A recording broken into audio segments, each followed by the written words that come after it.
This is a fly called Putt's Favorite, and it's about as simple a fly as you can tie. It's just gray marabou, red thread, with some under wraps of lead-free wire underneath the head, and those yellow and black eyes stuck on there, and that's it. There's nothing else to the fly, and it's a fish catching fly. It's very, very effective. Popular here in Maine, but catches fish everywhere I fish it. You start with about 10 wraps of lead-free wire. I got 15 thousandths here, and this is a size 6 hook, and that 10 wraps works out well on a size 6 hook. And this hook is a little shorter than the original 36-620 that he used to tie these on, but Mustad stopped making that hook, so this R75-9674 is a good substitute. It has the ring eye, but just a little shorter shank. Once you get those 10 wraps of lead on there, start your thread just in front of them, wrap over the top of the lead, and pull forward on your thread a little to tighten the wraps of lead, and then just trim off this tag, and a few wraps to cover the lead or lead-free wire. And we're ready to put some marabou on here.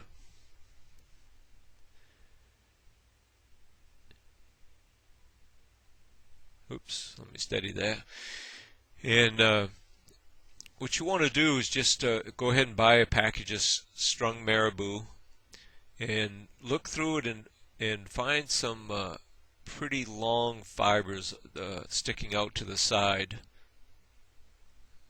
of the stem. There's a good one. It's real bushy and got a lot of fibers, so I'll just go ahead and clip the base of that off and show you how I strip the fibers off the side of these hackle stems. Reach in here and just kind of spread this stuff out, and then up by the tip you just start peeling it off. And I peel it off like this so that the little stubs remain on the base of the plume or hackle barbs, whatever you call those. I'm not really sure myself. But with the little ends on here, it makes them easier to gather all this material up. You just pinch it together like that, and then any real unruly pieces you just rip off, and then once you got those cleaned up, you see all the little white ends that peeled off the stem. Give me something to handle and hang on to. And then to handle this stuff and tie it in, the best thing you can do is wet this marabou down. You see how fly away it is here. It's just always in the way if you don't wet it. So it's a good idea to have a little orange juice glass of water handy, so you can dip your fingers in it and stroke it. If you're tying any number of these, it's certainly a lot more convenient to have a little glass of water there rather than wetting your fingers with your tongue. And I always tie the clump onto the bottom of the hook first, and you just use a soft wrap around it and cinch it up. And I'll look here to see if it's spun much. You don't really care if it does spin a little bit around the hook, but that seemed to stay right in place. And I'll wrap back towards the lead, and then up towards the eye, and I turn it like this so I can see. I don't want to get too close to my eye.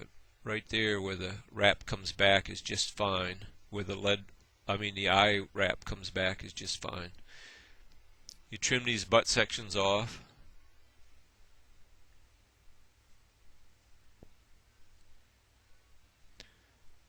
And once you get those trimmed off, you just roll this over and re-wet this marabou if it has dried out a little bit on you and starts to get fly away again, and gravity just kind of holds it down out of your way. And you bring the same marabou plume back into play here and peel the other side of the stem off. Discard that stem, and then you see some of this marabou's getting caught around my thread here as my bobbin spins. I wouldn't normally be doing this that close to it. I wouldn't have to worry about it, but we'll just clean it off in a second. And I'm going to take and cut. There's a couple of big pieces of stem that came off, so I'm just going to cut them off now instead of waiting till after I tie it in. You do the same thing with this plume. You just clean off any of these loose fibers that are not ones that you want, and then wet this whole clump down. Get that stuff off my thread. And wet this clump down just like you did the one before, and then just tie it in right on the top of the hook.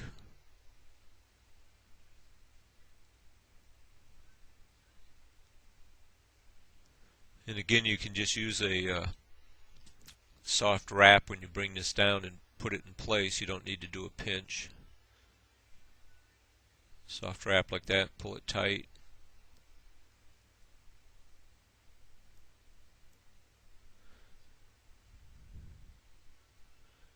And there you go, and I'll trim this excess material off here. Turn it over a little bit and check it. Okay, and I'm happy with that.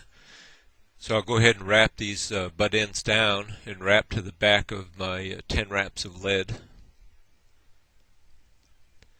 What I do is just turn the hook sideways like this, so when I start folding these clumps towards the back of the hook, the thread is hanging down between them as opposed to hanging from the bottom and trying to pull the bottom clump down around.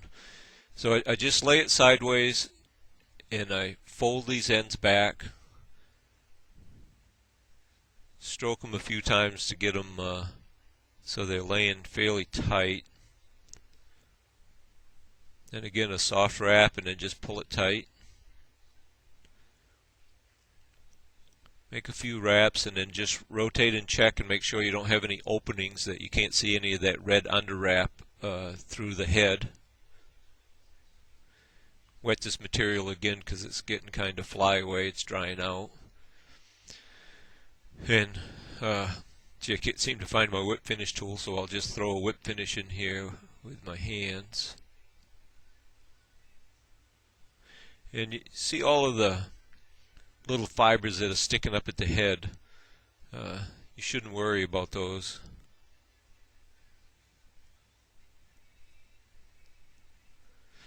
Pull that nice and tight, trim that off. And if you got a lot of fibers up here, you can go ahead and trim them off like this, but you really don't need to. And the reason you don't is the head cement just grabs them and pulls them down in. So let me grab my bottle of head cement, get my bodkin out. And I use pretty thin head cement for this.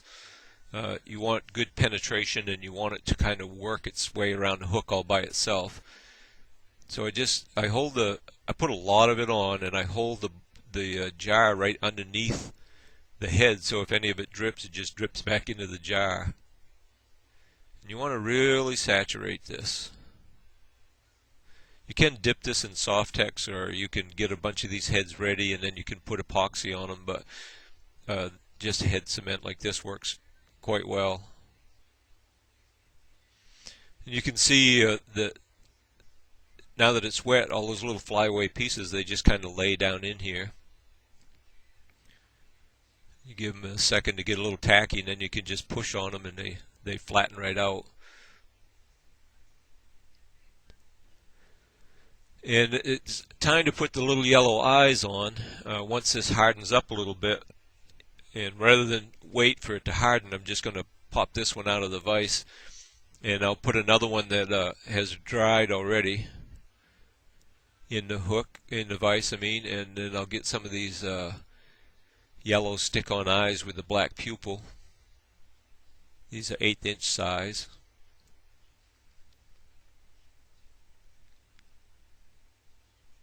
And just stick that on. Roll my bodkin needle out from underneath so it doesn't pull it out of place. My thumb can hold it in place there. And once I get these on, I immediately put the head cement over them, because if you don't, they'll just lift off. That adhesive is just enough to hold them in place while you put the head cement on.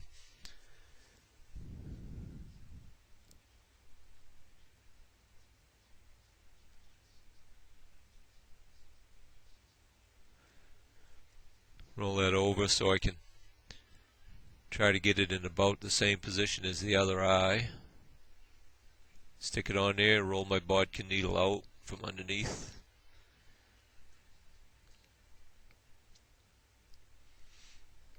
Put these on, and if the corners lift up, you just take your thumbnail and, or the edges lift up, take your thumbnail and push them in a little bit.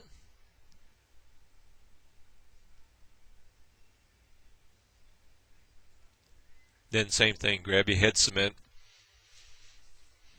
and your bodkin needle, and again, like I said, I hold the jar right underneath so any drips do drop right back into my head cement instead of onto my tying table.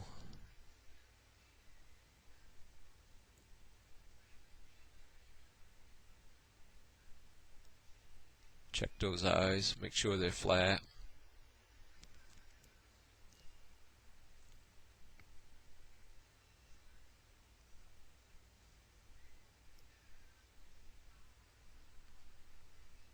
You can see why I use something pretty thin, so it will distribute itself around the head like I want it.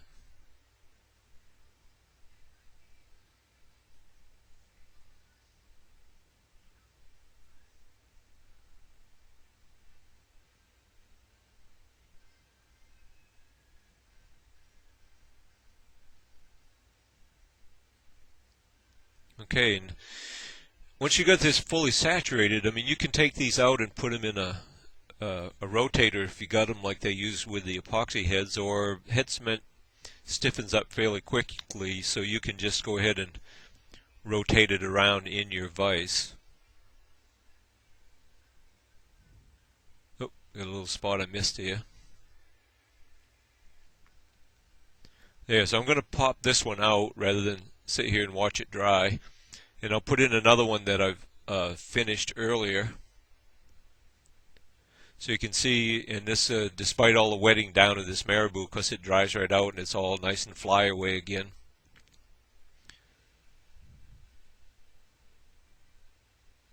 And so there it is, and you can see how much harder this head is. It's nice and shiny and smooth now, and you can rub on it, and it doesn't catch on those eyes or anything. Everything is nice and tight under there, and you see how the head cement has kind of turned the head black, yet it is just gray marabou underneath there.